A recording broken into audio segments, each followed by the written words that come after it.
নমস্কার বন্ধুরা, তোমাদের সকলকে স্বাগত জানাই আমার ইউটিউব চ্যানেল মৌমিতা টিউটোরিয়াল হোমে। আজকে আমরা আলোচনা করব পঞ্চম শ্রেণীর আমার গণিত বইয়ের 53 থেকে 55 নম্বর পৃষ্ঠার অঙ্কগুলি। চলো তাহলে আজকের ভিডিওটি শুরু করা যাক।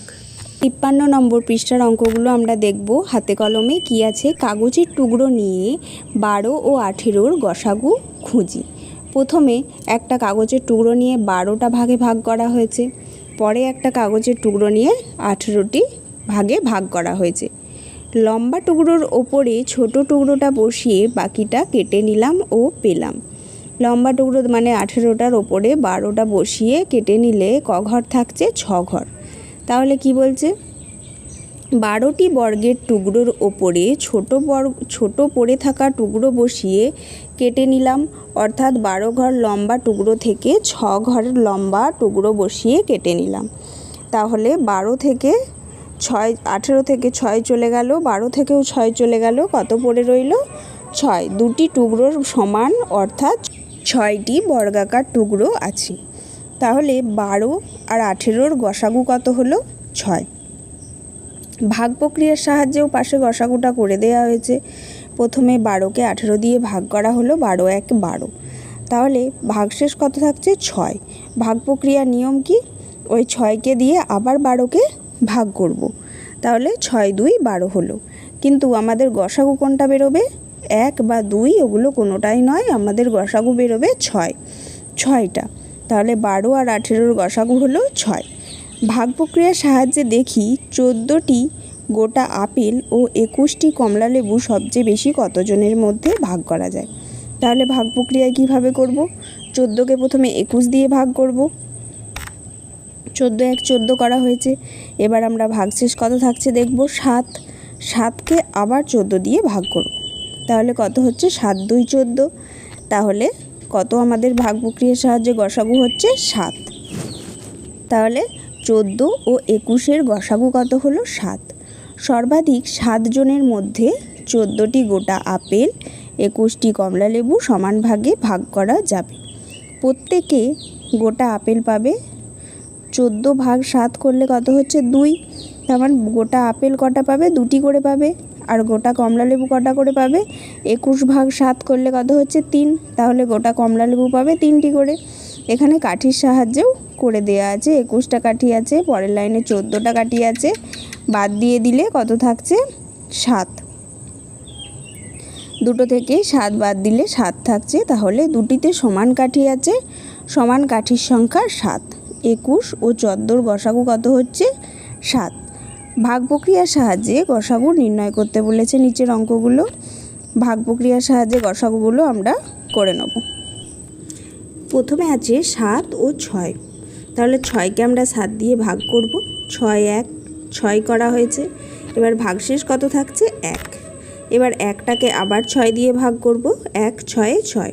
তাহলে আমাদের গসাগু কত হবে? এই 6টা বা 1টা কোনোটাই নয়, আমাদের গসাগু হবে এই 1টা। তাহলে গসাগু কত হলো?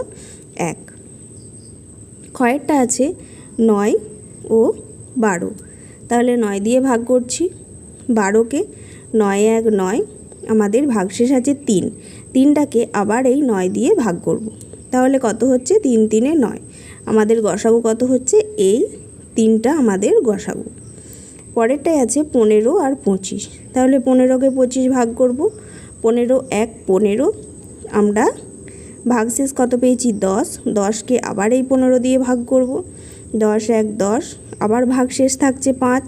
5কে আবার এই 10 দিয়ে ভাগ করব। 5 × 2 = 10। তাহলে আমাদের গসাগু কত হলো? 5। ঘরের অঙ্কটা দেখো, 24 আর 36। তাহলে 24 আর 36 ভাগ করব। 24 × 1 = 24। এবার আমরা ভাগশেষ কত পেলাম? 12। 12কে আবার 24 দিয়ে ভাগ করব। কত পেলাম? 12 × 2 = 24। আমাদের গসাগু কত হলো? 12। ওয়ার অঙ্কটা দেখো, 39 আর 65। 39 × 1 = 39। এবার বিয়োগ করেছি। বিয়োগ করে কত ভাগশেষ হয়েছে? 26। 26কে আবার এই 39 দিয়ে ভাগ করব। 26 × 1 = 26। এবার আবার বিয়োগ করে ভাগশেষ কত পেয়েছি আমরা? 13। 13কে আবার 26 দিয়ে ভাগ করব, 13 2 26, তাহলে আমাদের গসাগু কত হলো 13। এবার 6 অঙ্কটা 10 আর 18,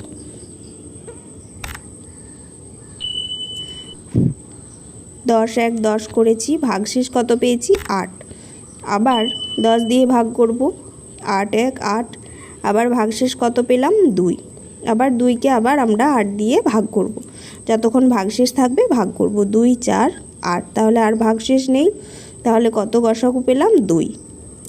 6 অঙ্কটা দেখো 45 আর 55, তাহলে প্রথমে 45 1 45 করা হয়েছে, দিয়ে কত পেয়েছি আমরা 10 ভাগশেষ, তাহলে 45কে ভাগ করব, আবার 10 4 40, আবার ভাগশেষ থেকে যাচ্ছে 5, আবার 5কে 10 দিয়ে ভাগ করেছি, 5 2 10, তাহলে আমরা গসাগু কত পেলাম 5, তাহলে নির্ণেয় গসাগু কত হলো 5।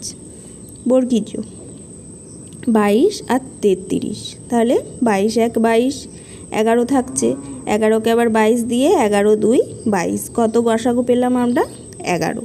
এটা হচ্ছে সবসময় মনে রাখবে, এটা গসাগু, কখনো এইটা নয়। 6টা 28 আর 35, 28 1 28 করা হয়েছে, ভাগশেষ 7, 7কে আবার 28 দিয়ে ভাগ করব, 7 4 28, এবার তাহলে কত গসাগু পেলাম 7, আমাদের গসাগু হলো 7। ইয়ের অঙ্কটা আছে 21 আর 30, তাহলে 21 1 21 করেছি, বিয়োগ করে আমরা কত পেয়েছি ভাগশেষ 9, 9কে আবার 21 দিয়ে ভাগ করব, 9 3 9 2 18, এবার আবার বিয়োগ করে ভাগশেষ থেকে যাচ্ছে 3, 3কে এবার 9 দিয়ে ভাগ করব, 3 3 9, তাহলে আমাদের গসাগু কত হলো এই 3টা, তাহলে আমাদের নির্ণেয় গসাগু হয়েছে 3। এবার আমরা 55 নম্বর পাতায় চলে এসেছি, কি আছে অন্য কোনো পদ্ধতিতে গসাগু খুঁজে পাই কিনা দেখি। 1 অঙ্কটা আছে 9টি খাতা, 12টি পেন্সিল, 24টি রং পেন্সিল সর্বাধিক কতজনের মধ্যে সমান ভাগে ভাগ করা যায়।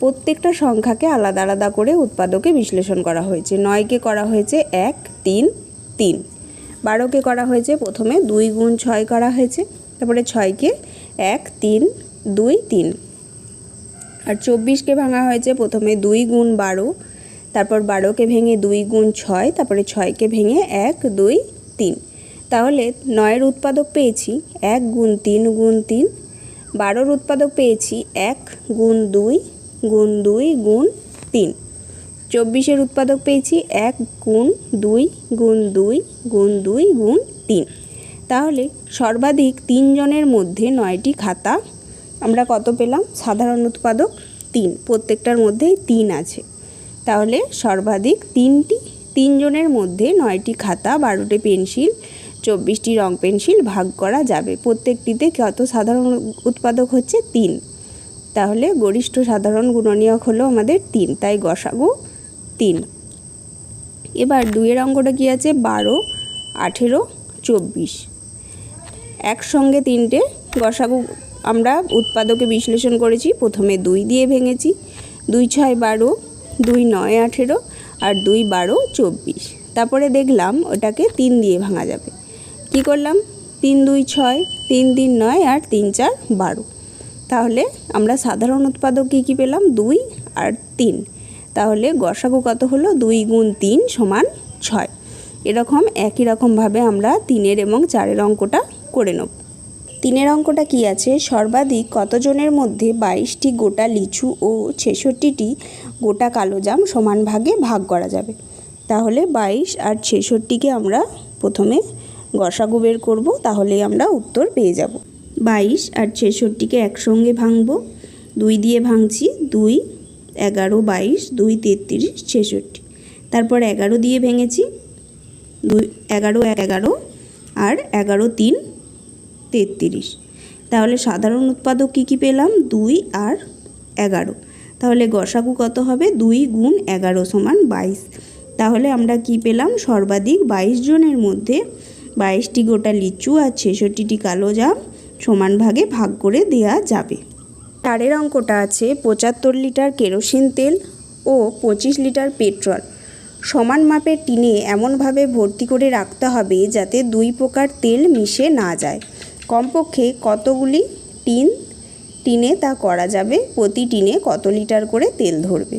তাহলে প্রথমে আমাদেরকে 75 আর 25-এর গসাগু নির্ণয় করতে হবে। 75 আর 25-কে প্রথমে 5 দিয়ে করলে হয় 5 15, 75, 5 5 25।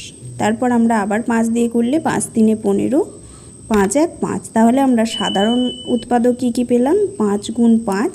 তাহলে গসাগু কী হচ্ছে? 25। তাহলে প্রতি টিনে 25 লিটার করে তেল ধরবে। এবারে কটা পাত্র লাগবে কিভাবে বের করব? 75 লিটার কেরোসিন তেলের জন্য পাত্র কটা লাগবে? 75 গুণ ভাগ 25 সমান 3টি। 25 লিটার পেট্রোলের জন্য কটা পাত্র লাগবে? 25 ভাগ 25 সমান 1টি। তাহলে মোট কটা পাত্র লাগলো? 3 যোগ 1। তাহলে কমপক্ষে 4টি টিন লাগলো। 5-এর দাগেরগুলো গসাগু নির্ণয় করতে বলেছে, আমরা করে নেব। কয়েকটা কত আছে? 14, 21 আর 35। তাহলে কমন কত দিয়ে যাবে? 7 দিয়ে। 7 2 14, 7 3 21, 7 5 35। তাহলে আমাদের সাধারণ গুণনীয়ক কত হলো? 7। তাহলে গসাগু আমরা কত পেলাম? 7। কয়েকটা আছে 11, 33, 55। তাহলে 11 দিয়ে করব। 11 1 11, 11 3 33, 11 5 55। তাহলে সাধারণ গুণনীয়ক কত পেলাম? 11। তাহলে আমাদের গসাগুও পেয়ে গেলাম 11। কয়েকটা আছে 72, 90, 54। তাহলে প্রথমে আমরা দেখছি এখানেও 2, এখানে 0, এখানে 4। তাহলে 2 দিয়ে করতে পারবো। তাহলে 2 দিয়ে করেছি 36, এটা 45 আর এটা হয়েছে 27। এবার 3 দিয়ে আমরা করতে পারবো। 3 12, 3 15, 3 9। আবার 3 দিয়ে গেল 3 4, 3 5, 3 3। এরপরে সংখ্যাগুলোকে আর ভাঙা যাচ্ছে না। তাহলে আমরা সাধারণ কটা পেলাম? 2 3 3। তাহলে গসাগু আমাদের কত হলো? 2 গুণ 3 গুণ 3 সমান কত হলো? 18। ঘয়ের অঙ্কটা কত আছে? 26, 65, 91। তাহলে আমরা কত দিয়ে করতে পারি? 13 দিয়ে। 13 2 26, 13 5 65, 13 7 91। এই সংখ্যাগুলো আর ভাগ করা যাবে না। তাহলে আমরা সাধারণ কত পেলাম? 13। তাহলে গসাগু আমাদের কত হলো? 13। আজকের ভিডিওটি এখানেই শেষ হলো। যদি ভিডিওটি ভালো লেগে থাকে অবশ্যই চ্যানেলটিকে সাবস্ক্রাইব করুন এবং এই ধরনের আরও ভিডিও পেতে কমেন্ট করুন।